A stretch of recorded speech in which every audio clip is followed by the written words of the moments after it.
जो सिस्टम है ना ट्रीटमेंट का, इसको एक्चुअली फैमिली सिस्टम अप्रोच कहते हैं, फैमिली सिस्टम अप्रोच।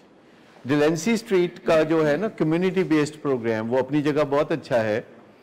वो बेसिकली उन लोगों के लिए है जो या तो जुराइम करके तो जेलों में हैं और 10 साल के लिए वहीं हैं, और उनको मौका दिया जाता है कि अगर आप 10 साल की सज़ा नहीं काटना चाहते और अपनी ज़िंदगी भी सुधारना चाहते हैं तो एक एप्लीकेशन लिखें डिलेंसी स्ट्रीट के नाम। ऐसे और भी अदारे हैं, लेकिन उनमें से टॉप का अदारा डिलेंसी स्ट्रीट है, जो कि कैलिफोर्निया में है, सैन फ्रांसिस्को में है, एम्बार्केडेरो एक जगह है वहाँ पे है, और 25 कनाल जगह पे वो बना हुआ है। और उसके चारों तरफ दुकानें हैं, कारोबार हैं, वर्कशॉप्स हैं, लॉन्ड्री शॉप्स हैं, रेस्टोरेंट्स हैं, और उसमें जो अंदर पेशेंट रहते हैं उस ट्रायंगुलर जगह के अंदर रहते हैं, और चारों तरफ कारोबार है, तो वो सब दुकानें, कारोबार वो पेशेंट चलाते हैं।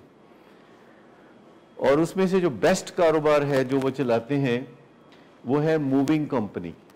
मूविंग कंपनी का मतलब ये है कि डिलेंसी स्ट्रीट एक मूविंग कंपनी है। मूविंग कंपनी का मतलब ये है कि जो लोग अपने घर से दूसरे घर में जाते हैं तो उनका सामान शिफ्ट करना, और ऐसे शिफ्ट करना कि जब आप दूसरे घर में मूव करें तो आपको मुश्किल पेश ना आए कि आपकी कौन सी चीज़ कहाँ पड़ी है।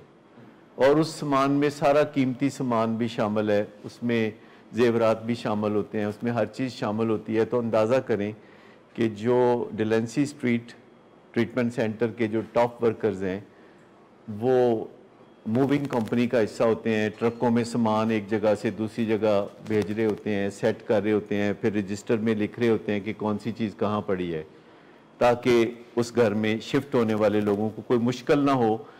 हमारी तरह वो वहाँ पे ये रिवाज नहीं है कि खुद से ही अपना सामान चुक के थे जाके थे। हमारे यहाँ तो ज़रा ऐसे, मेरा ख्याल है मूविंग कंपनी तो कोई नहीं होगी। तो आप अंदाज़ा करें कि घरों में कीमती सामान है और ये वो लोग शिफ्ट कर रहे हैं जो कि चाकू मार किस्म के लोग थे, छुरी मार किस्म के लोग थे और नशई थे, और उन्होंने जुराइम किए और उनकी सज़ा 10 साल, 12 साल, 14 साल हुई। और मैं जब पहली दफ़ा गया तो वहाँ जो सरबराह था उसके यहाँ चाकू का निशान था।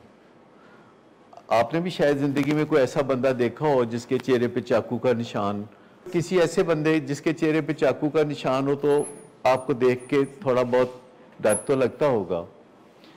और वहाँ एक ऐसा सिस्टम था जो कि सफाइयाँ हो रही थी, और जब मैं पहली दफ़ा वहाँ गया तो मुझे बिल्कुल समझ नहीं लगी कि आखिर हो क्या रहा है, क्योंकि मकसद वहाँ जाना एक रेगुलर विज़िट था, जैसे सरकारी मेहमानों को मुख्तलिफ जगह दिखाई जाती है।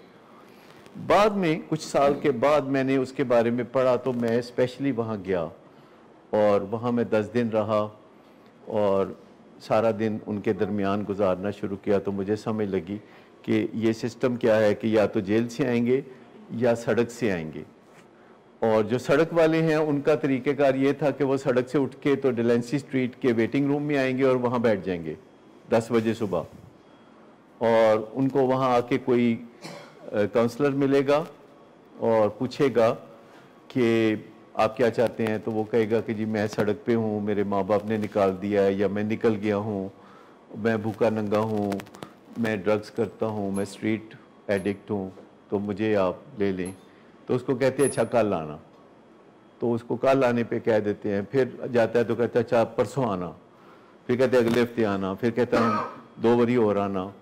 तो मकसद होता है कि क्या इसका जो ख्याल है, जो इसका इरादा है वो पक्का है, क्या ये वाकई संजीदा है। और एक दिन फिर उनको कहा जाता है कि ठीक है आप आ जाइए, लेकिन ये this is only one time opportunity. तो वो एक बड़ा डिफरेंट सिस्टम है। जो मरीज़ होते हैं उनको डिफरेंट इलाजों की ज़रूरत होती है। तो जो हमारा जो सिस्टम है इसमें ज़्यादातर लाडले बच्चों का सिस्टम है, और लाडले बच्चों के सिस्टम में हम उन बच्चों को फिर लाडला नहीं रहने देते। कभी कभी बच्चों को बुरा भी लगता है कि हम अच्छे खासे लाडले बच्चे हैं, लेकिन अब मैं नहीं कुछ कह रहा, आपकी अम्मी कुछ कह रही हैं। तो वो बुरा लगता है आपको जब हम कोशिश कर रहे होते हैं कि आप आइंदा लाडले ना रहे।